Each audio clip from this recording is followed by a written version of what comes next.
welcome to another wonderful episode of UMES School of Pharmacy's Over the Counter. I'm once again your host, Benjamin. Youth in Somerset County smoke at higher rate than the rest of Maryland, especially electronic cigarettes and hookah products. This trend is higher for high school students and young adults for novel tobacco products. Additionally, there has been legislation at a national level that affects the sale and use of these products. Joining us today are two UMES Doctors of Pharmacy, Brianna Carter and Frank Dome. Thank you guys so much for joining us today. So, what are e-cigarettes and hookah, and why are they so popular with the youth? Thank you for having us today, Ben. Electronic cigarettes or e-cigarettes are amongst the many forms of vaping devices.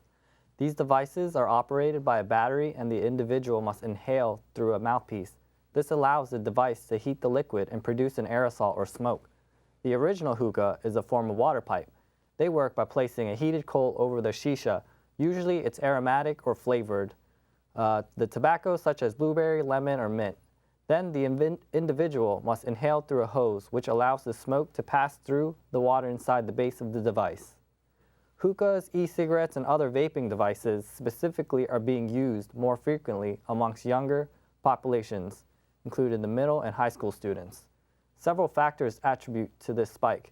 There are over 460 e-cigarette brands currently being marketed in a variety of local places, such as gas stations, department stores, vaping shops, hookah bars, making them easy to obtain.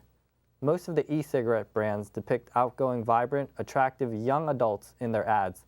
Additionally, there are a plethora of flavors to choose between for each of these products.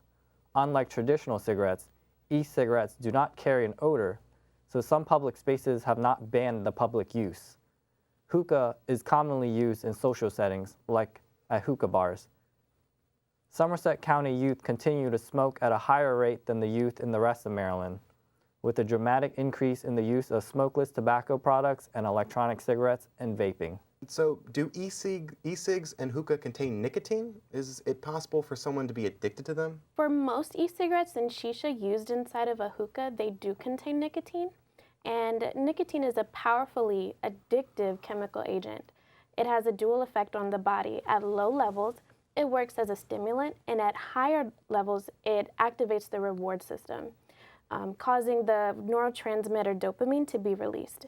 Dopamine is responsible for eliciting positive emotional and mental responses.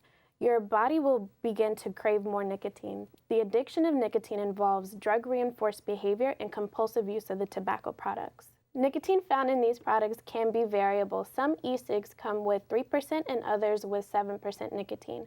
Hookah, on the other hand, has less nicotine, but because it is usually smoked over a longer duration, you can end up with a lot more toxins introduced to your body.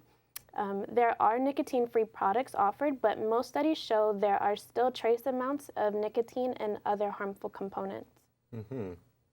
Are these products less harmful than smoking? Despite the marketing efforts making strides to convince the public that vaping devices and hookah use is a safe alternative, this is not true. There are still many harmful chemicals besides nicotine found in the aerosols. Harm from hookah is also comparative to smoking conventional cigarettes, with links to many of the same adverse health outcomes such as lung, bladder, oral cancers, and heart disease. Since both products contain nicotine, all health risks associated with nicotine is still present, such as the addiction, increased blood pressure, increased heart rate, and poor adolescent brain and lung development. All of these products are harmful to a woman planning to become pregnant or currently pregnant.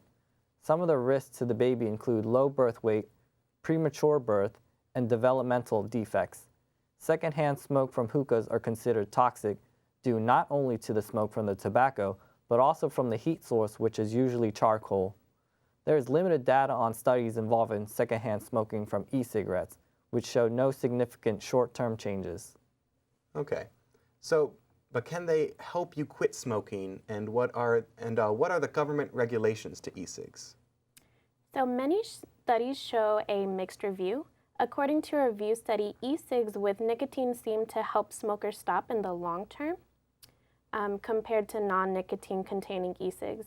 A more recent study done by the Centers for Disease Control found that adults who try using e-cigs to quit end up smoking both e-cigarettes and cigarettes, which is known as dual effect. There is also evidence that shows people who smoke e-cigs are more likely to smoke conventional cigarettes in the future. 42.9% of high school students in Somerset County have reported using electronic vapor devices. The Food and Drug Administration has taken a firm stance to discontinue the availability and use of tobacco products by school-age children. In October 2019, the federal minimum age of sale of e-cigarettes was raised from 18 to 21 years old. Also, beginning in January of 2020, the FDA issued an enforcement policy on unauthorized flavored cartridge-based e-cigs products, such as fruit and mint flavors, that appeal to children. Laws such as these are imposed in order to regulate the accessibility and to make tobacco products less attractive to the youth. What would you say are the public policies that apply to hookah? So starting in 2016, the FDA passed regulations that extended its powers to regulate all tobacco products, including hookah. The regulations affect manufacturing, import, packaging, labeling, advertising, sales, and distribution. Even with smoke-free restrictions, hookah bars and lounges are still able to operate due to laws in most states regarding the restrictions not stating anything about hookah specifically. As per legal policies regarding Maryland, as long as the hookah lounge or bar primary purpose is the retail sale of tobacco and tobacco-related products, then it is allowed. What would be your medical advice to youth and young adults who use e-cigs or hookah? Hookah and vaping devices are seemingly appealing, right? However, the consequences associated with normalization and use of these products are not worth a person's health.